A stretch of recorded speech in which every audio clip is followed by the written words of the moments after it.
We need an FAA administrator who is Senate confirmed, but also who knows how to get things done. An administrator who can manage the complex bureaucracy at FAA and prepare for the realities of modern air travel today. Someone who can give us confidence the next time we get on a flight. Someone who will reassure us that we'll get where we're going safely and not have to think about how everything works again. That's Phil Washington.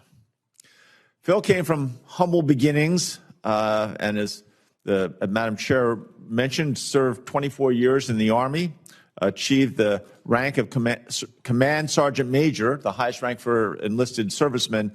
And, you know, Command Sergeant Majors are the people that get things done by organizing, motivating their troops, delivering on the mission, and holding people accountable. He was stationed in Fort Carson, Colorado, the beginning of his relationship with Colorado. You know, our veterans are renowned for their discipline, their leadership, their courage, their dedication to service. Phil embodies all these traits and more. When he led the Metro Denver's Regional Transportation District, which is by far the largest transit agency in the state, he put our city's transit system back on track. He came in when the flagship fast track program was over budget, was behind schedule, beset by problems and complications. When he left, 3/4 was completed or under construction. He next took the helm of the Los Angeles County Metropolitan Transportation Authority, the third largest transit system in the country, serving over 220 million passengers annually. Again, another multi-billion-dollar expansion, which was beset by challenges, and he got that sorted out. He's now the CEO of Denver International Airport for the last couple of years, the third busiest airport in the world, as the Madam Chair pointed out. He has transformed the airport's once aging infrastructure. The Great Hall project is going to expand DIA's terminal capacity from 70 million passengers a year to 100 million passengers a year. That's his program, Vision 100, will support that transition by the end of this decade. Phil recognizes growth is more than just expanding terminals, modernizing runways. He's launched DIA's Center of Equity and Excellence in Aviation. It's really the first of its kind training facility to make sure we can grow a diverse workforce and a small business pipeline in aviation that does deliver on the combined mission of transportation at the safest possible levels. He's not hesitated to act decisively again and again when a crisis strikes. We had the winter storms of 2022 that devastated air travel all across the country, damaged our economy. He immediately launched a rigorous after-action review between DIA and its major airline partners. This after-action review will identify the causes to the airline disruption catastrophe and prevent future incidents from happening again.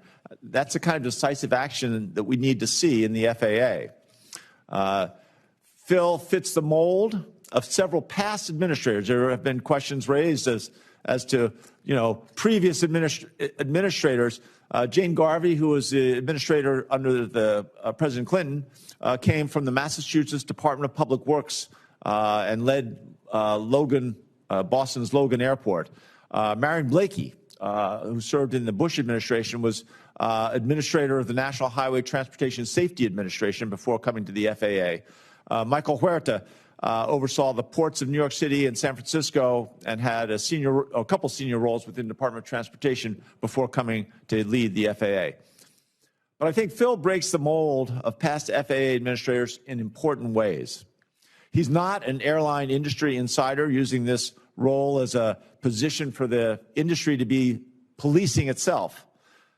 The challenges facing FAA are those of managing a large, complex bureaucracy badly in need of modernization. And certainly in that respect, he's no novice. He's the CEO of the third busiest airport in the world, as we've said, and manages a workforce roughly of 35,000 employees compared to 45,000 at FAA, so roughly the same size. And he took the role amidst a big expansion project that was running into budget challenges, scheduling challenges before he came along, and he got it back on track. And this is not to mention his experience in the Army, where he honed his discipline and leadership skills and was recognized for it. He's built a reputation of coming into organizations filled with challenges and successfully transforming them into successes. He takes on the big, complex problems and gets results. This is the kind of person we want in our federal management system. He is for those reasons, I urge this committee to be thoughtful and objectively look at Phil's record and what it shows. He's the right man and nominated at the right time to lead this critical agency. I look forward to seeing where he can lead the FAA with his bold vision for the future.